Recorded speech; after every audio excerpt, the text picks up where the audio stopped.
سلام دوستان، خیلی خوش اومدین به یه آموزش فارم دیگه از من. و توی این قسمت از سری آموزش فارمای من یعنی MX کرافت قراره بهتون یاد بدم که آسون ترین فارم آهن ماینکرافت بدراک رو بسازین که میتونید زیر 10 روز اولی که مپتون یا همون وردتون رو شروع کردین و استارت زدین این آیرون فارم رو بسازین و دیگه لازم نباشه اول کار مثلا مثل من اگه مود هاردکور پلی میدین یا حالا سروایول هیچ فرقی نمیکنه ریسک کنید و برای آهن برید به غار. خب بریم اول از همه بهتون لوازمش رو نشون بدم.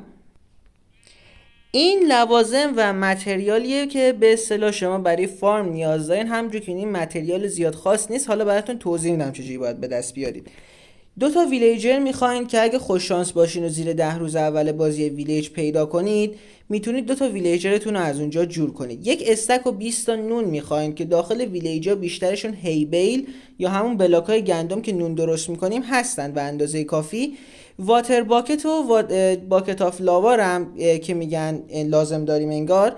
میتونید چجوری به دست بیارین؟ توی هر ویلیج یک دونه آیرن گالم هست، اون آیرن گالم رو بکشید میتونید ازش آهن بگیرید برای هاپر یا باکت که من میگم اول باکت بسازین، بعدن که یک کم آیرون فارم کار کرد آیروناشو دستی بردارین، یک دونه هم هاپر اضافه کنید و این کل آیتمایی که نیاز داریم. بدم که 20 تا بد میخوایم میتونید از بدای داخل ویلیج استفاده کنین، حدودا 10 تاش جور میشه اگه از بدای داخل ویلیج رو به اصطلاح وردارید و وقتی که اونا رو وردارید فقط 10 دونه دیگه لازم دارین که چیز خاصی نیست.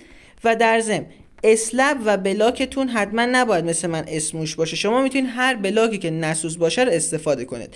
ابتدا از اون ویلیجی که پیدا کردین یک 100 الی 150 بلاک که من میگم 150 بلاک بهتره فاصله میگیرید و یک جای صافی مثل اینجا رو پیدا میکنید که دور و برش هم غار نباشه یا مثلا اونجوری دریا نباشه که آیرن گالم جای دیگه اسپان بشه یا کوهی چیزی.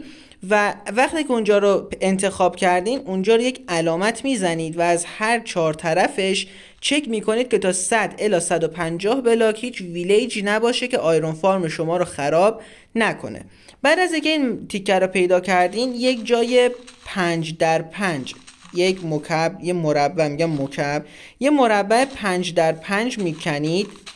خب حالا که این مربع 5 در 5 تون رو یک لایه کندین، همین مربع 5 در 5 رو در جمع باید 7 لایه بکنید که الان یک لایه‌شو کندیم. پس در نتیجه بجز این لایه‌ای که الان کندیم باید 1 2 3 4 5 6 لایه دیگه اینو بکنیم و بریم پایین.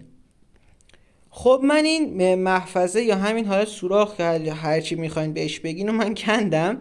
همونجور که میبینید 5 در 5 بلاکه و ارتفاعی هم که کندیم به پایین 7 بلاکه در جمع.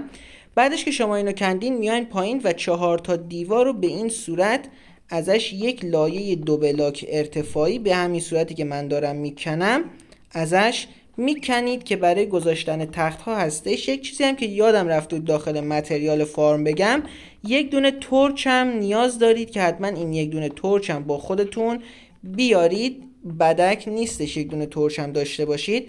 حالا که اینجا رو اینجوری کندین دیوارا رو به این صورت میاین این گوشه ها وای میستید، یه دونه بد میذارید به این صورت و یه دونه بدم اینجا به این صورت. بعد هر 4 تا طرف رو اینجوریش کنین. حالا واسه این طرف هم میاین اینجوری یک دونه اینجا در جمع. این تو این گوشه ها شما میتونید 8 تا بد بذارید و حواستون باشه روی هیچ بدی نخوابید و ریسپاین پوینت هم ست نکنید که این فارمو خرابش میکنه. 8 تا بد که به این صورت بذارید شما، حتی اگه بذاره من این آخری بذارم، بعدش 5 تا بد دیگه اینجا میچینید، 5 تا بدم به این طرف، یک دونه بد اینجا، یه دونه هم اینجا که در جمع میشه 20 تا.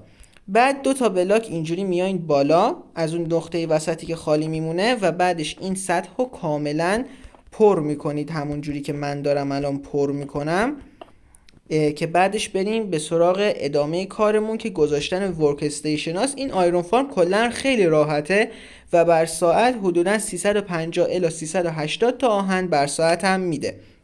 همونجور که گفتم یک دونه تورچ هم نیاز دارید واسه این فارم که اول از همین تورچ رو این وسط میذاریم که بعدن ویلیجرها رو میاریم اینجا، یک وقت بینشون زامبی اسپان نشه.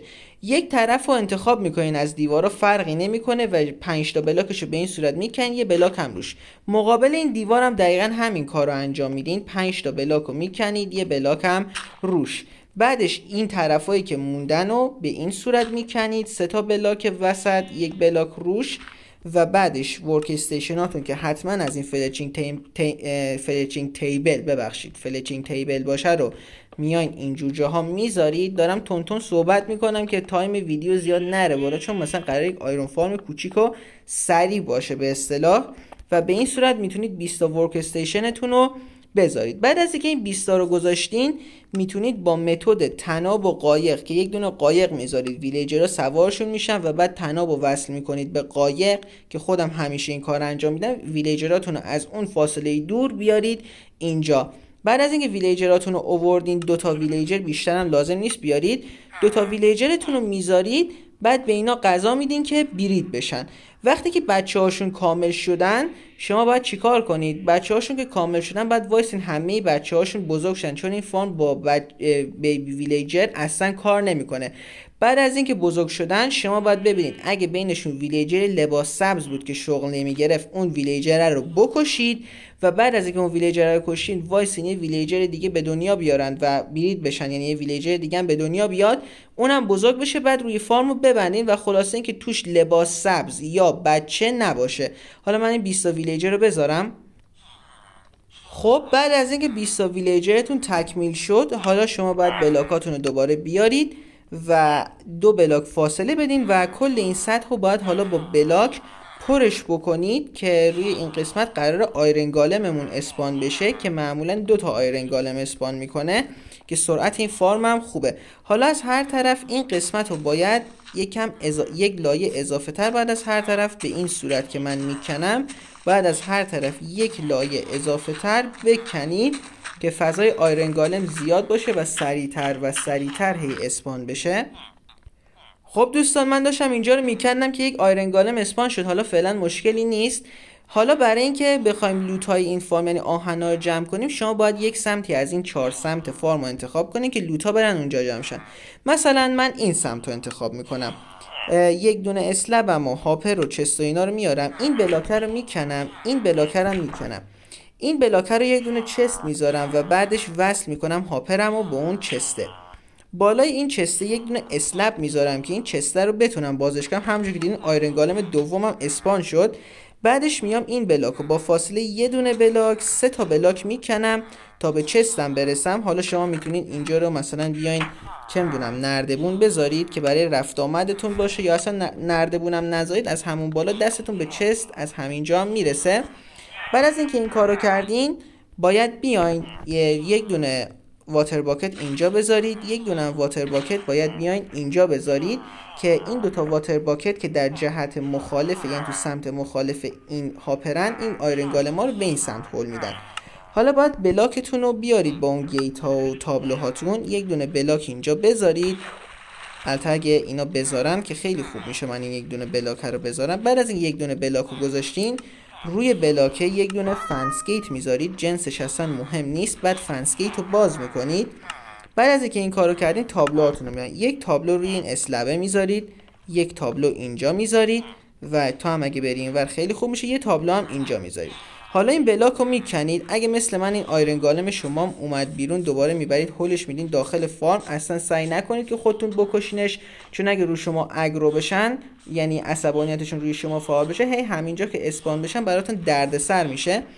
بعدش باید سعی کنید اینا رو هول بدید کنار که کار زیاد سختی نیست و لاوا باکتتون رو اگه برن کنار که نشون میدم، و لاوا باکت رو بذارید اینجا. بعد همونجور که میبینید اینا شروع میکنن به سوختن و میسوزن. اگه این فارم همون لحظه که ویلیجراش تکمیل شد براتون کار نکرد، نگران نباشید، بذارید یک شبانه روز ماینکرافتی بگذارید. دیدین چقدر سریع آیرن گالم اسپان شد. بازی رو هم حتما رو هارد بذارید چون تاثیر داره یک کم. و بعد از اینکه دیدین اگه براتون تو همون موقع که ساختین مثل من آیرن گالم اسپان نشد مثل من، باید چیکار کنید؟ بذارید یک شبانه روز ماینکرافتی دوربر فارم باشید بگذره. بعد اگه دیدین بازم آیرن گالمی اسپان نمیشه، انقدر از فارم فاصله میگیرین که دیگه فارم توی چانکاتون نباشه و دیده نشه و دوباره برمیگردین جای فارم. بازی رو یک بار کلا میبندید، دوباره باز میکنید و فارم باید بعد از اون دیگه کار کنه. همونجور که میبینید الان لوت های این فارم رفت داخل این چست، به همین سرعت هنوز فارم شروع نشده 3 تا آیرن گالم مرد و بهتون 11 تا آهن داد. واقعا خیلی فارم سریعه. خودم توی سری هاردکور 1.20م که قسمت جدیدش میدونم خیلی داره طول میکشه بیاد، ولی مطمئن باشید که خیلی قسمت به اصطلاح حقی شده و دارم براش خیلی زحمت میکشم. بالای 200 روز میشه و ارزش ثبت کردن رو داره. و همین دیگه، اگه دوست داشتین این ویدیو لایک کنید، کانالمون رو دنبال کنید که زودتر 600 تایی بشیم و دیگه نزدیک به 1000 تایی هم داریم میشیم. ممنون از همگی. اگه فیس ریویل منو ندیدین میتونید برین اونم ببینید. اونم ویدیو جالبی شده، به سوالایی که شما پرسیده بودینم پاسخ دادم. و این از این دیگه. اگر دیدین بعد از مثلا 2-3 روز ماینکرافت دیگه این دوربر آیرن گالم اسپان نکرد، حتما چک کنید که این دوربرها هیچ قاری نباشه. و اگه قاری بود و یادتون رفته بود که اونجا فارم ساختین و یه قار نزدیک اونجا بود، کف اون قار رو کلا اسلب بذارید که این تاثیر داره روی اسپان مابتون. و تا قسمت های آینده آموزش فارممون، خدا نگهدار.